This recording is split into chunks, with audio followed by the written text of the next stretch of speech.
Hello, welcome to a standing Pilates sequence with me, Caroline, here at Movement Style.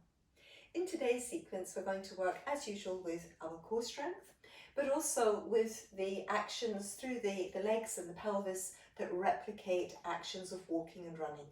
We're going to challenge that strength that we normally would use for walking or running, overload it a little bit, so that when we come back to our regular walking and running, we'll have that little bit more power behind us than we usually have. Today I'm wearing my Pilates socks, which have got sticky soles, so if you're working on a slippery surface, just make sure that you're either standing on a long flat mat that will help to support you if you should slip or slide at all, or that you're just simply working on a non-slip surface. Let's begin by aligning our bodies, so we're going to find that 2 fist distance between the heels so that our leg bones are in line with the bones of our pelvis. And then we can draw up through the muscles of the thighs, around the knees, fronts of the knees, insides of the knees, backs of the legs from the heels, right the way up to the sitting bones. And then keeping our leg muscles strong, we're going to let the knees soften just a little bit so that we're able to flow the base of our spine forwards as well as backwards. And gradually, as we get used to that, lengthening and releasing some of the tension that we might be storing in the back of the waist there, we're going to find that the tailbone directs itself straight through towards our heels, as if we had a little mini spotlight on the base of the spine shining to between our heels, and away from the tailbone, lifting and lengthening the crown of the head.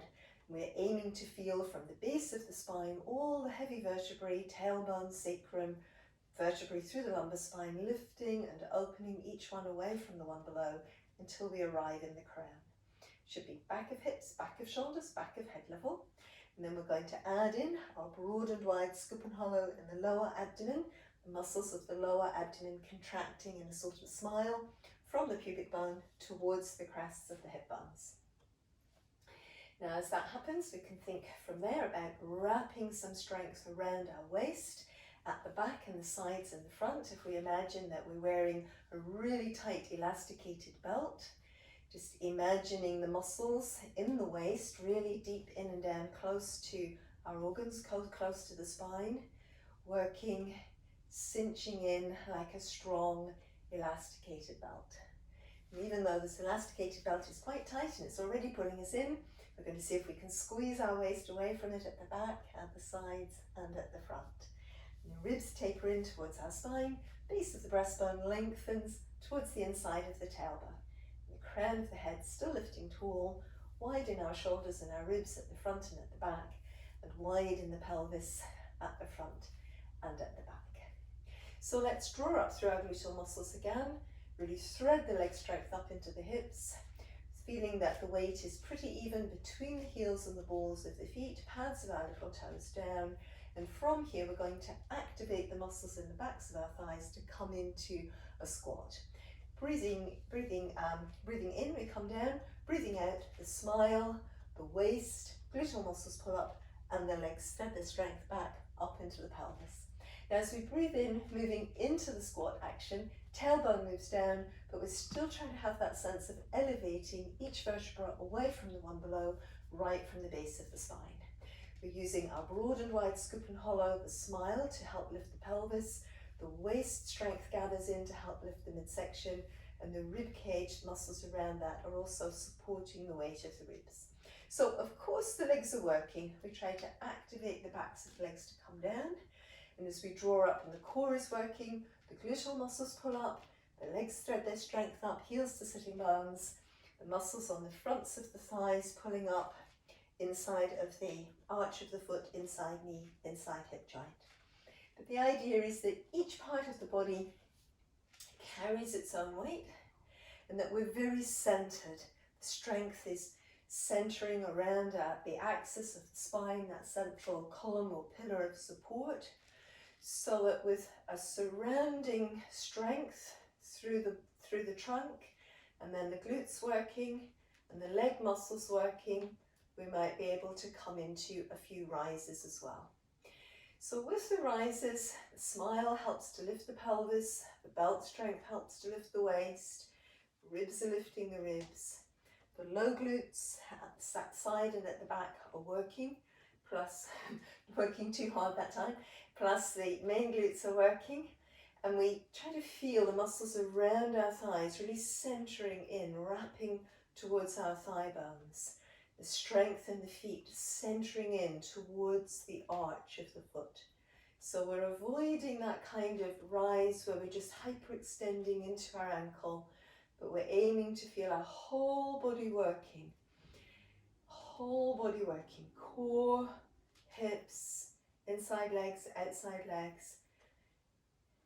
The whole effort. So it's a little bit slower so we get that whole effort working. We do one more like this. And we're going to combine the two. So the weight stays even, heels to balls of feet. We don't go down very far and the knees not really coming beyond the toes.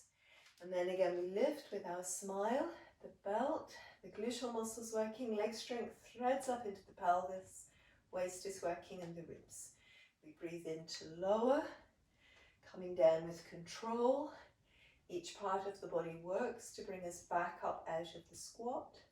And once we start to add the squat in, and the need to really re-engage the strength of the legs into the pelvis on the rises, we begin to see how we need to use the whole of the body for the rises, for them to really work consistently in different practices.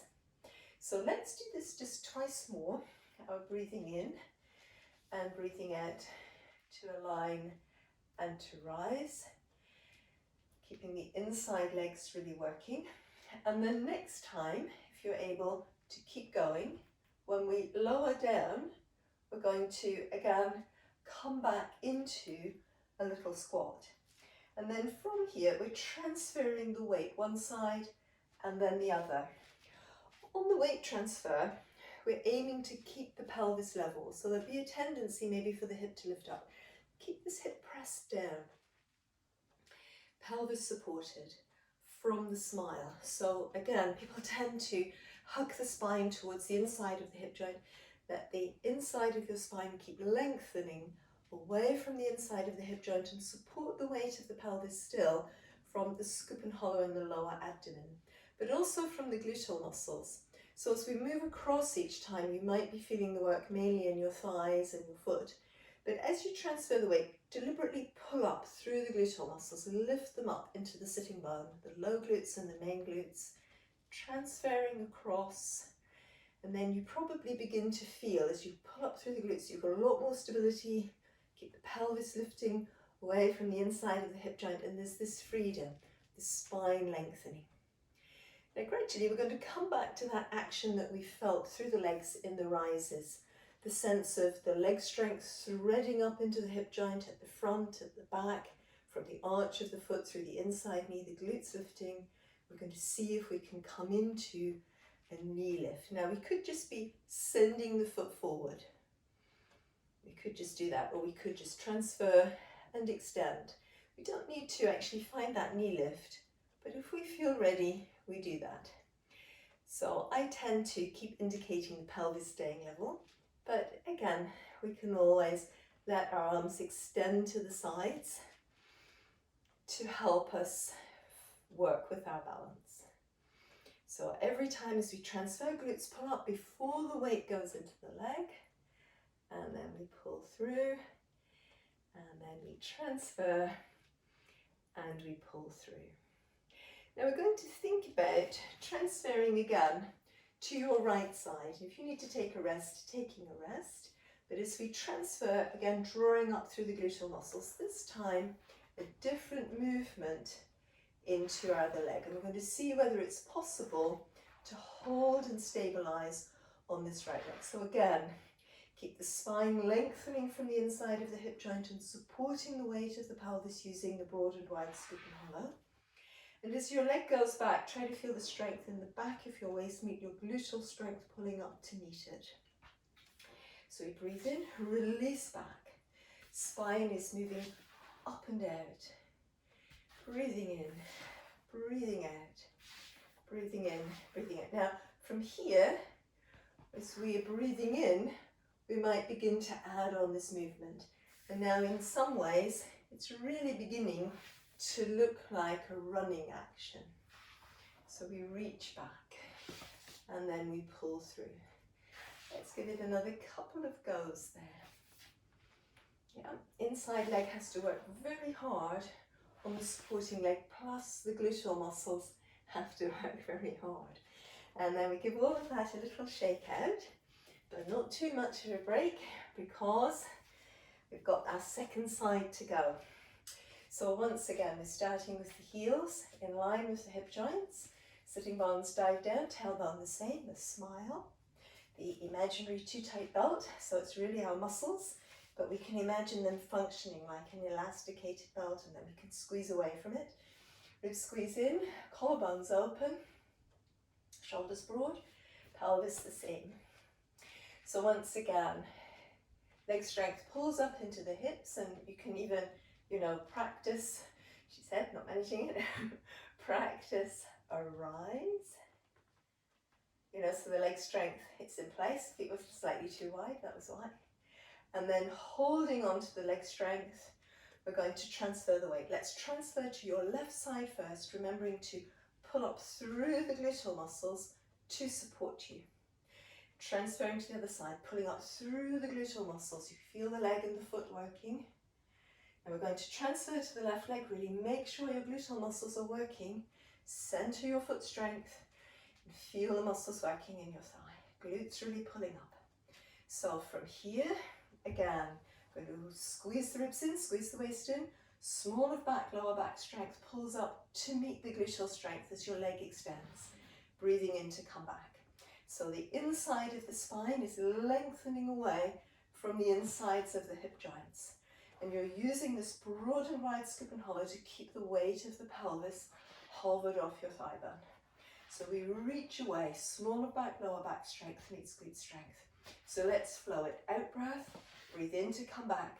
Pelvis stays stable, smaller back, lower back stable. Reach back, breathe in, and then gradually, as we're ready, if we're ready, as we breathe in, we're coming up into that leg lift. So we can reach back, breathing into that leg lift. Reach back, breathing in to the knee lift, essentially. Reach back and through. Let's give it two more. So we're breathing, and last time, and through, and relaxing. So again, we give the legs a bit of a shake out and releasing. So maybe let's do a little bit of a half roll down to release our legs, and then we'll just do something for the upper body to even ourselves up. So here, standing again, finding our neutral spine alignment, we can breathe in. Tailbone pulls forward, back of the waist moves back, rib cage hugs back, so the base of the rib cage is moving back, and the spine is in a letter C shape.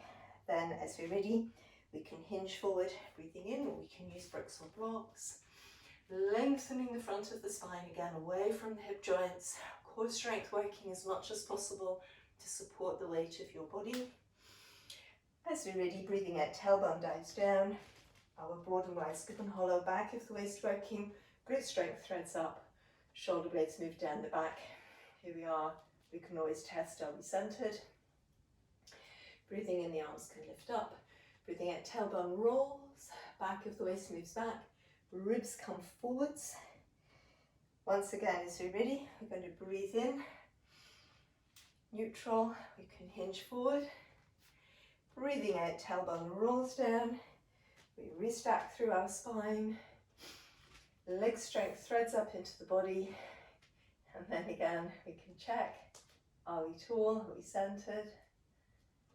Coming down, last time, breathing in, breathing out, tailbone moves forwards, waist moves back, base of the rib cage moves back, just your shoulders come forward, not really the rib cage. And then again we can breathe in. You can use your thighs or bricks or blocks, spine nice and long, neutral. And then once again, last time, we're going to send the tailbone down, broad and wide skip and hollow. Leg strength threads into the pelvis, glutes pull up, shoulder blades move down the back, and again, we can see whether we're centered through our whole body for a rise. Now, as we lower the legs this time, let's bring the hands into the back of the head. As we breathe in, we can shrug the shoulders up, breathe out, shrug the shoulders down, stretch towards our elbows. Breathe in, let's reach up. Breathing out, we bring the arms down. So as you're ready, let's breathe in, collarbones open, shoulder blades move down the back. Breathing out, hands come into the back of the head. Breathing in, we shrug up. Breathing out, we shrug down. As we stretch wide, we're aiming to keep the ribs and the pelvis aligned, avoiding the jump forward. Breathing in to stretch up. Breathing out to release. Let's give it one more go. So we breathe in, arms sweep through. Breathing out, hands to the back of our head. Breathing in, we shrug up. Breathing out, we shrug back down. Keeping head and neck aligned, pelvis, ribs. And then again, we breathe in, breathing out to let the arms come to the sides. Good. Well done. Let's finish here on this little standing sequence. I hope you find it useful and helpful. Always write me some comments, let me know how you're getting on, and hope to see you again soon on Movement Style. Thanks for watching.